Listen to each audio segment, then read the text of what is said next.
We started these mighty conversations 2 decades ago, and there's no time like the present to talk about the things that are important. I'm Commissioner Khadijah, and this is the Mighty Six Conversations. Hello, I am Commissioner Khadijah Abdur-Rahman, affectionately known as Commissioner Khadijah, and welcome to another edition of Mighty Six Conversations. It's property tax season, and during this time comes a lot of questions about how to go about appealing property assessments. Coming up, I'll provide you with information on how that can be done and answer some frequently asked questions. Summer is in full swing now, and that means temperatures are at an all-time high, which can present serious problems for pets. Stay tuned because I will share some important summer pet safety tips to help you make sure your pets are safe and comfortable in this summer heat. But first, on Mighty Six Conversations, we shed light on a housing rehabilitation program that can help eligible homeowners with some much-needed repairs. The program is the joint effort of the Fulton County Department of Community Development and Meals on Wheels Atlanta. Joining me today to provide greater insight into the program is Stan Wilson, Director of Fulton County's Health and Human Services Community Development. Stan, thank you for joining us today. My pleasure, Commissioner. Great to be here. You look great. Say the same for you. Well, this is what I want to ask you, Stan. I want us to start by you giving us an overview of the home rehabilitation program, just explaining for our viewers how it works. Oh, absolutely. Fulton County has been doing a home repair program for some time. In fact, we had two programs. Community Development did one, but we also had one in Senior Services. So what we did, we put the two together and under the Community Development umbrella. And so now we handle that program, and we're calling it the Housing Rehabilitation Program. And we recently announced the partnership with Meals on Wheels so we can help more of our constituents get their homes repaired. I think that's a great idea, Stan, but I'm going to kind of back up a little bit. You're one of my favorites. Don't tell everybody. But you've got a great resume. Kind of let the audience know some of the things that you bring here. Certainly, Commissioner. I've been doing this work for over 20 years, and I started with the group NACA that you're familiar with, doing mortgages for low-income families. Spent time with the City of Charlotte as a housing director there. A little bit of time in Greenville, South Carolina, where I ran a redevelopment authority working on revitalizing neighborhoods. And I came here 2 years ago from Greensboro, North Carolina, and I was the neighborhood development director there. So it's exciting to be here. And like I said, it's been 2 years, and those 2 years have flown by. I know, and you're doing a great job. Thank you. Now, since Fulton County has partnered with Atlanta Wheels on Meals to roll out the program, what is our role, Fulton County's role, Certainly. Versus Atlanta's Meal on Wheels? First, I want to point out it is a Fulton County program. Thank you for doing that. First and foremost. And from our side, what we do, obviously providing the funding, we manage the contract, and we monitor the work that Meals on Wheels is doing. And we actually go out and do inspections to make sure it's done correctly. But a big part of what we're going to be doing, community development, is marketing the program and making sure everyone knows that it's out there and that it's accessible. So that's our critical role in the program. Well, this is what I want to ask you. And I'm kind of putting you on the hot seat, but you're used to me doing that. The constituents, they're kind of leery because the previous program kind of went to the left a little bit. The vendors were changed and all that. And so I'm excited with this new program that we've got. But what are some of the things that the constituents can look forward to now versus what they did previously? Well, I think the first thing that's going to make things a lot better is going to be the communication. Communication is going to be much better. We'll be able to manage the program much better in terms of letting people know what to expect, when their home's going to be inspected, and when we're actually going to be out and getting the homes repaired. So that's the first thing that they can expect. Another thing that they'll get is we'll be doing a little bit more work than what was done in the past. So they have an opportunity to get code violations taken care of, and get a little bit more than those initial things that they probably called us about. So the service delivery will be better, the communication will be better, and the timeliness will certainly be better. Well, I know that you're big on communication because no matter what time, night or day I call on you, you're ready to take the task. Can we set the expectations for them, what type of repairs, what they can expect when applying for this program? Well, when we look at repairs, generally we deal with health safety issues, and the common repairs are electrical, plumbing. We'll also go in and take care of in these hot times, HVAC systems. We'll also go in and work with water heaters, repairing those as well. And in terms of expectation, we've got a way that they can pre-apply so we can get an early look at their application. And we're probably looking at 5 to 6 months in terms of repairs. And that timeline right now is because we don't know the work that's needed generally. Sometimes it's a small repair, sometimes it's a lot more. And we're just starting with Meals on Wheels, so as we get experience working together, we'll be able to really pinpoint those timelines a lot better. That's great. What are the eligibility requirements? I know you said pre-qualify. And so what can we expect as the requirements for them to be eligible as a they need to be a Fulton County homeowner, I expect. Absolutely, a Fulton County homeowner. Also, too, they've got to live in that home. We've got income limits that we use for the program, and we look to have the taxes paid and have homeowners insurance. And that's really to protect the homeowner and protect the county's investment. Definitely, definitely. Well, I'm excited. Are there any particular limits or things that, because I know in the past, some of the calls that I would get, I would try to filter it out and say, listen, this program is really not for that. So what are some of the things that this may not be a fit for them for? Sure, we're not going to fix swimming pools, jacuzzis, or things like that, obviously. But we're going to look at each case and see what we can do. The other part of it, too, with the county being involved and Meals on Wheels, for those other things that may not be covered, we'll try to find them somebody that might be able to do that and provide that extra assistance. But we're really dealing with those critical code issues, those critical health and safety issues, and making sure that we get those taken care of. I'm so glad that you brought that up, because one thing about you, Stan, that I know in dealing with you these last 2 years, you're a problem solver. And so even though we know the purpose of the program, we don't want to keep people from not calling or not applying, because I know that you will, if it's something that you can't handle, you'll try to refer them and get them in another arena for whatever the concerns are. And that's one thing that I like about your type of leadership. Ever since you've been here, anything that has arisen, you always take responsibility, even if it's not in your purview. And I love that about you, because you're about just serving the community and making sure you put people to the resources that they need. And I'm so proud of your leadership here at Fulton County. On that note, are there any out-of-the-pocket expenses that they need to be aware of when they apply for the program? Well, that's the beauty of this program. When I mentioned that we expand the work that we're doing from before, there's no cost whatsoever for the homeowner. So all of those costs, anything that deals with the program, that'll be taken care of through the home rehabilitation program. So there's nothing that they have to pay. Wait a minute, did you say nothing? Zero. Wow. I got a healthy appreciation for that. Let me ask you this. Some of the issues in the past has been time and completion.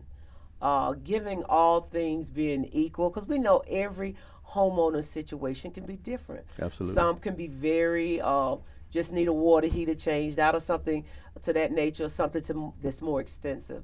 But just generally speaking, and I want you to speak very general about this, the completion times on a case-by-case basis, what are you all trying to actually shoot for? Well, it does depend on the kind of work that's needed, with the home. Once we've got somebody qualified, once we've done the inspection, if we're just replacing a water heater, you're probably looking at something that's a couple of weeks.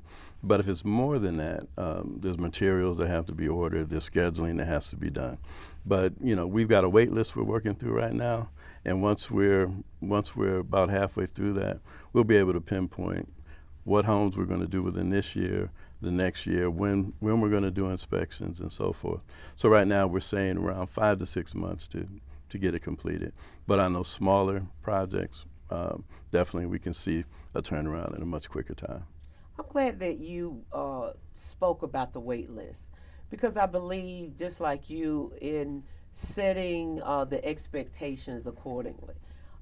We know we're technically out of COVID, but we know that affects a lot of the time of getting certain material in. And so we want to set the expectations accordingly, and there is a wait list. And I would assume the wait list would take the priority in the rollout of this program. Is that the correct assumption? Absolutely, because it's not a urgent repair program. We can't come out, on the spot and just fix things. So the wait list does take priority, and that's what we're working through. We've got over 10 homes inspected already, and so we'll get started with those, and then we'll look to the next one. But we're going to work on that wait list first and prioritize some of those items where we can. Okay, I appreciate that. So for a homeowner, how often can they apply? Is it a one-time, one-shot deal? Well, we're trying to help as many people as we can, and we're not an ongoing maintenance type program. Mm-hmm. So, we're saying that once in a 5-year period, you can get a repair. So we're trying to keep it limited that way. And this way, like I said, we can help as many people as we can.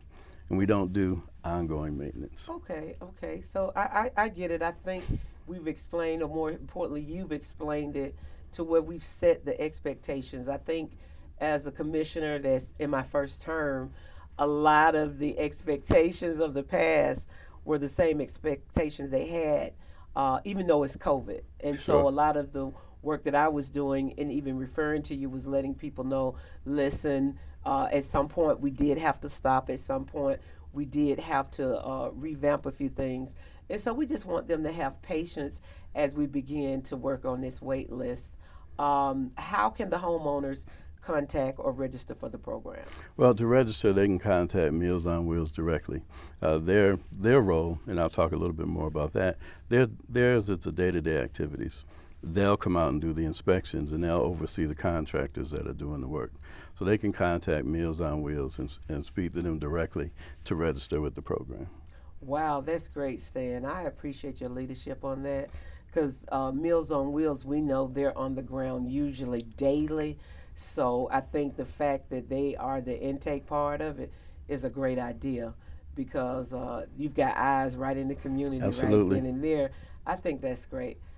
Thank you, Stan, for the wealth of information you provided today, and for everything, all the great work you and your department are doing for Fulton County. I am so proud to be a sitting commissioner, to have such dedicated people with the type leadership that you have. And I just want you to know that I appreciate it, and I look forward to us continuing to do great work in Fulton County.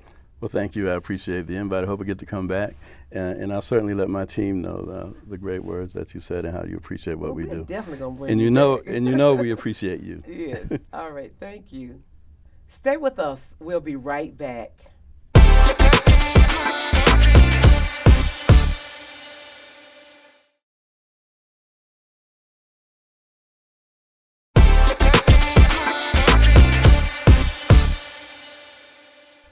Welcome back.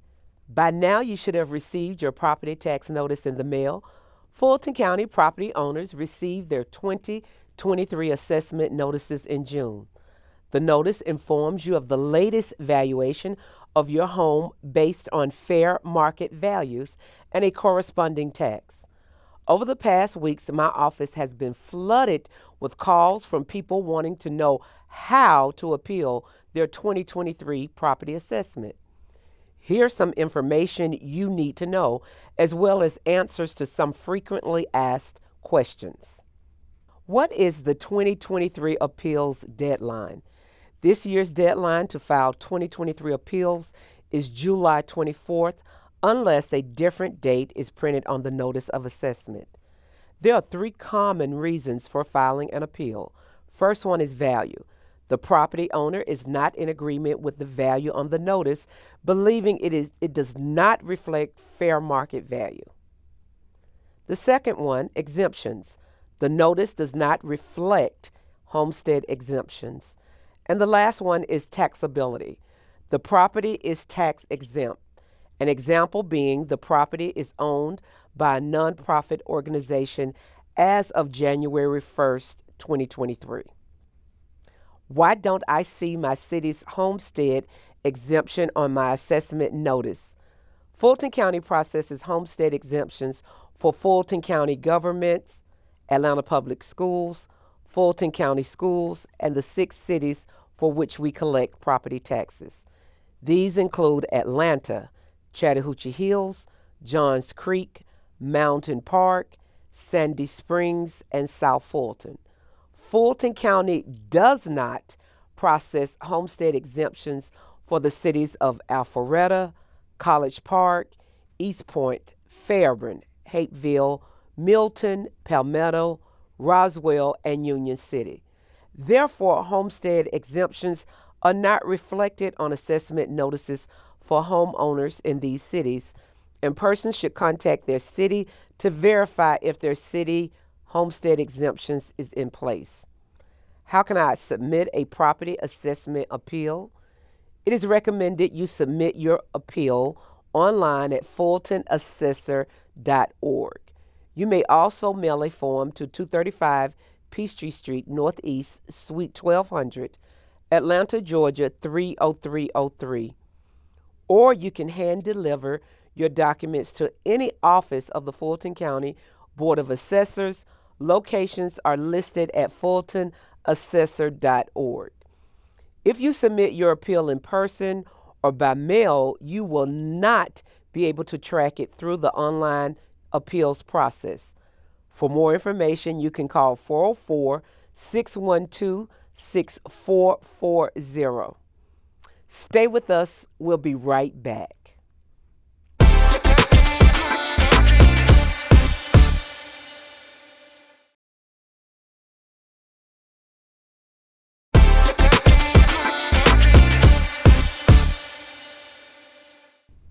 Welcome back. We are now experiencing some of the hottest temperatures so far this year, with summer being in full swing. If you're an animal lover and a pet owner like me, there are some things you can do to make sure your pets have a safe, enjoyable summer.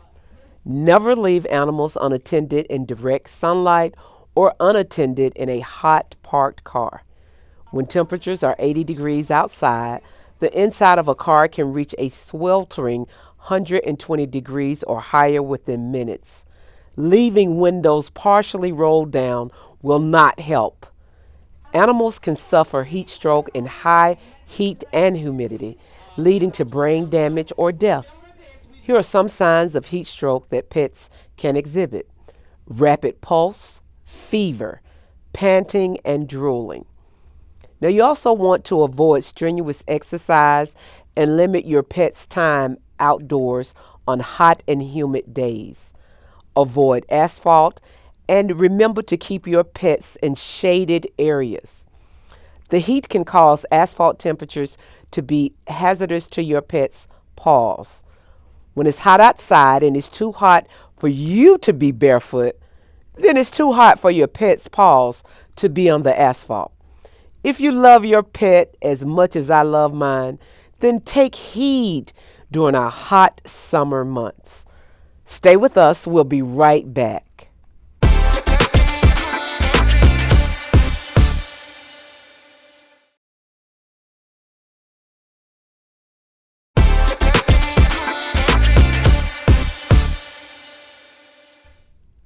Congratulations to Mighty Six neighbor and good friend of mine, Reverend Gregory Anthony Sutton, on his 53rd pastoral anniversary. Reverend Sutton has been the pastor of Jackson Memorial Baptist Church on Fairburn Road in Northwest Atlanta for more than 5 decades. That's something to shout and praise about. Reverend Sutton, on behalf of the residents of Fulton County District 6, I wish you many more years of ministry blessings. Well, this ends the edition of Mighty Six Conversations. This is Commissioner Khadija Abdur-Rahman, the guardian of your trust and the one who appreciates the opportunity to serve in making sure Fulton County government is working to meet your needs and concerns. Want to get in touch with our office? Contact with us online. Email me at khadija.abdur-rahman@fultoncountyga.gov. Visit us at commissionerkhadija.com. Like and follow us on Facebook and Twitter. And of course, you can always contact me at 404-612-8222.